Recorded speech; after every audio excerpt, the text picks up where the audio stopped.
زي ما وعدناكم بلقاء مع عم احمد بعد السيد ابنه.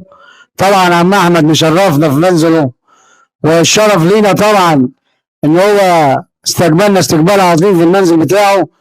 نحب نقول يا عم احمد ايه اللي تقدر تقوله دلوقتي للناس والمجتمع العربي لاي منزل بتخشه، عشان في بعض الناس لما تقعد تقول كلام مش كويس، لكن بصراحه سمعت عنك كلام كتير.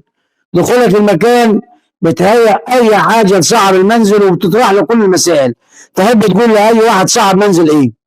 أقول بسم الله الرحمن الرحيم وبه نستعين والصلاة والسلام على أشرف المرسلين سيدنا ونبينا محمد رسول الله.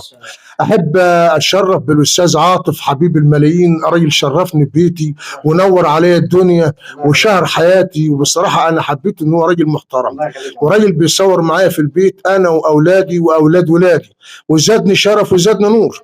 أنا بحب أعرف أي واحد ان انا بخش بيته وعاوز يقتنع بيا، انا بطلع التعبان قدامه واللي شافه بعينه هو اللي بطلعه له، وبخليه يقتنع اكتر لما بمسك التعبان بوري له اسنان التعبان. ان طلع التعبان فيه سنان يبقى فعلا ده حاوى على حاجه ملوش كلام تاني. طلع التعبان من بيته وما فيهوش اسنان يبقى التعبان بتاع الحاوي والبيت ما كانش فيه حاجه. ان دي عهد وطريقه ما فيهاش لف ولا دوران.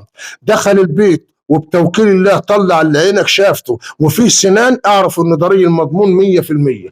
طلع التعبان ما فيهوش اسنان يبقى التعبان ده بتاعه هو، ولو مؤاخذه البيت ما كانش فيه اي حاجه، واللي شفته وانت يا صاحب البيت هو ما طلعوش. دي المقدمه بتاعتي، ودي امانه ربنا اعطاها لنا بنصونها، ان دي ابا عن جدا احنا في الطريقه دي. انا اسمي احمد سيد رجب روبي، اساسا زي ما قلت سابقا في الحلقه من اشراف جنة، سابع جد منسب لسيدنا النبي عليه الصلاه والسلام. المهنه دي كنت اعطيها لاثنين، واحد استشهد في الديش الله يرحمه ويسامحه ويجعله في الجنه، ومعايا سيد ما حلتش غيره هو اللي بيطلع تعابين، وغير سيد ما عنديش حد تاني بيطلع تعابين. واي واحد ينزل اي بلد او اي قرى او اي في مكان ويقول انا ابن الحاج احمد غير سيد، انا ما بقتنعش بيه ولا بصدقه.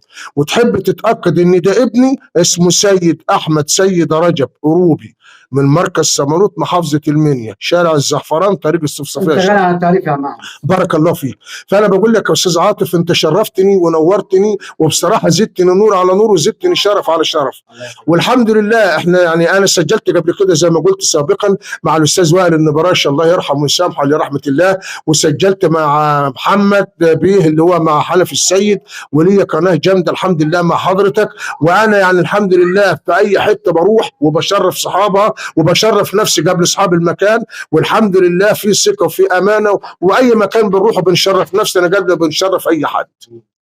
فالحمد لله نحمد ربنا، يعني دي عهد وطريقه ما فيهاش لف ولا دوران، ونحمد ربنا اعطاها لابن صح.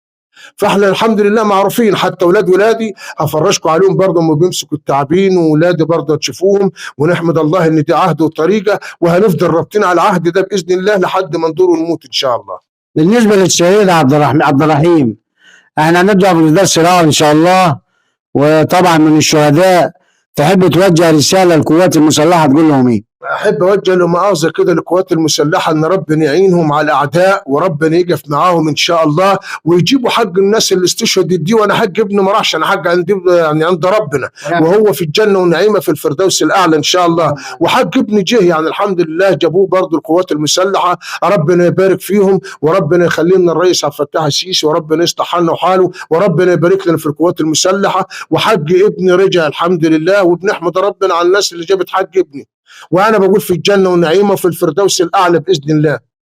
احنا بنحب نوجه رساله اخيره شكر وتقدير وعرفان للجيش والشرطه. البلد من غير جيش وشرطه ما تبقاش بلد، هتبقى فوضى.